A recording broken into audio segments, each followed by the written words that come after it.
साथियों जोहार। सबसे पहले तो कुछ विलंब के लिए आप लोगों से क्षमा प्रार्थी हूँ।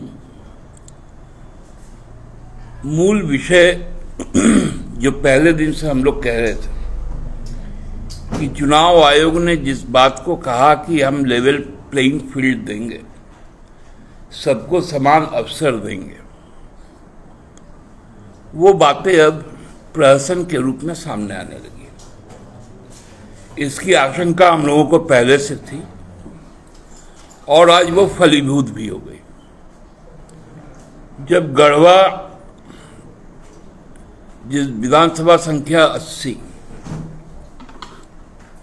वहां के जो भारतीय जनता पार्टी के जो अधिकृत प्रत्याशी हैं श्री सत्येंद्र नारायण तिवारी जी, सत्येंद्र नाथ तिवारी, उन्होंने जो अपना पर्चा दाखिल किया, उस पर्चा का जो एक बहुत महत्वपूर्ण अंग है शपथ पत्र, जिसको हम लोग फॉर्म 26 बोलते हैं। और उस फॉर्म 26 के बारे में चुनाव आयोग का ये बड़ा सख्त मैंडेटरी डिक्लेरेशन है कि आप उसका एक भी कॉलम छोड़ नहीं सकते। दूसरा है, वो ड्यूली अटेस्टेड होना चाहिए, चाहे एग्जीक्यूटिव मजिस्ट्रेट से या नोटरी पब्लिक से, और हर पेज में उसका सिग्नेचर एंड सील होना चाहिए। तीसरा है कि जो डेपोनेंट होता है, मतलब जो प्रत्याशी है, जो एफिडेविट कर रहा है, उसकी सहमति प्रति पन्ने पे होनी चाहिए। और जो कायदे कानून कहते हैं कि आप यदि चुनाव लड़ रहे हैं, एक तो आप लाभ के पद पर ना हो,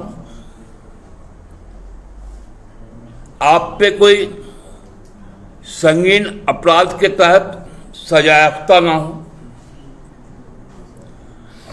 मानसिक और आर्थिक रूप से आप दिवालिया ना हो, भारत के नागरिक जरूर हो,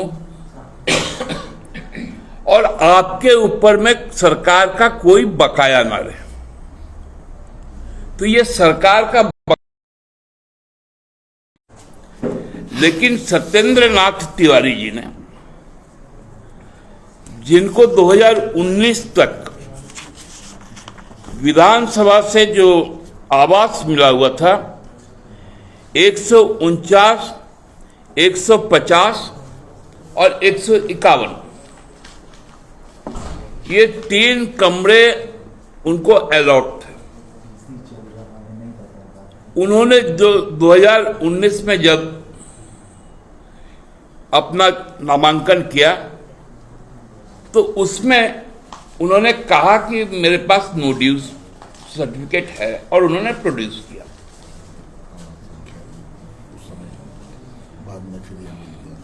अच्छा, बाद में फिर उनको मिला आवास संख्या E277 सेक्टर 2, जो 2019 के एफिडेविट में। लेकिन 2024 में उन्होंने अपने जो फॉर्म 26 भरा है, उसमें इस बात का जिक्र नहीं किया। और 2024 का 19 से 24 में मात्र 5 साल का वक्त, जबकि कानून कहता है कि आपको 10 साल का देना, आपने दिया नहीं। और वहां के रिटर्निंग अफसर पे जब हमारे निर्वाचन अभिकर्ता के द्वारा, हमारे उम्मीदवार के द्वारा इस बात को उठाया गया, तो उन्होंने उसको मानने से इनकार कर दिया। हमें जब मालूम चला, तो हम लोगों के पास में ये सूचनाएं आई, ये हमारे रिसोर्स के हैं, कि भारत निर्वाचन आयोग के किसी पदाधिकारी ने उनको कहा भाजपा का पर्चा है तो उसको रिजेक्ट नहीं करना है, और यदि भाजपा के खिलाफ किसी और का पर्चा है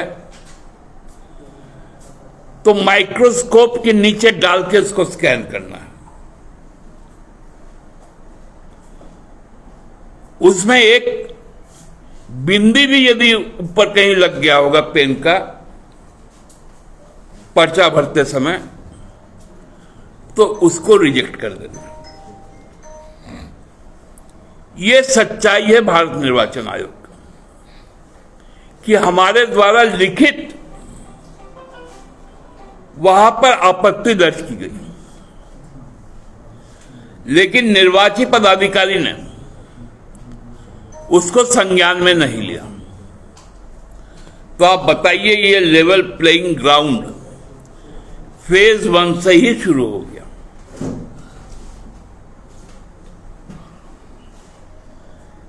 कहां तक?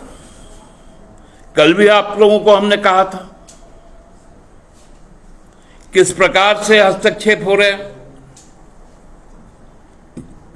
कल तो मामला रांची तक सीमित था, आज तो मामला दिल्ली तक चल गया।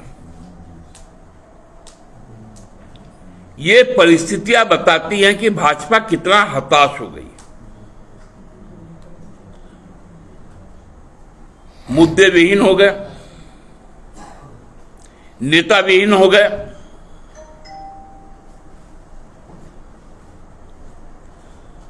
उनको अब केवल और केवल षड्यंत्र का सहारा। लेकिन हम न्याय पे विश्वास रखते हैं। यदि निर्वाचन आयोग 24 घंटे के अंदर यदि इस मामले पे निष्पक्ष तरीके से जांच कर यदि निर्णय नहीं देती और सत्येंद्र नाथ तिवारी का कैंडिडेचर कैंसिल नहीं करती है तो हमारे पास में कानून के रास्ते उपलब्ध हैं। हम उस रास्ते पे चलने को बाध्य होंगे। इतना ही कहना था। धन्यवाद। जामताड़ा में भी हेमंत बिश्व शर्मा ने कहा है कि मैं झारखंड का हनुमान हूं और मैं इस सोने की लंका को जला के फिर उसको सोने की लंका में तब्दील करूंगा। यही तो इन लोगों का मतलब, हर बोली में आग, हर बोली में हिंसा, तांडव। और हेमंत बिश्व शर्मा यदि क्या है हनुमान, तो वहां तो हनुमान एक लड़ी लड़ रहा है। आपका भी हम भी हनुमान को लगाए हैं, यदि वो वानर है तो हम भी वानर को लगाए हैं। हनुमान के सामने सीता जी है ना वहाँ। मुझे लगता है वो भगवान श्री राम के हनुमान नहीं है। ये लोग आसाराम के हनुमान हैं, राम रहीम के हनुमान हैं। भगवान पुरुषोत्तम श्री राम के हनुमान नहीं है।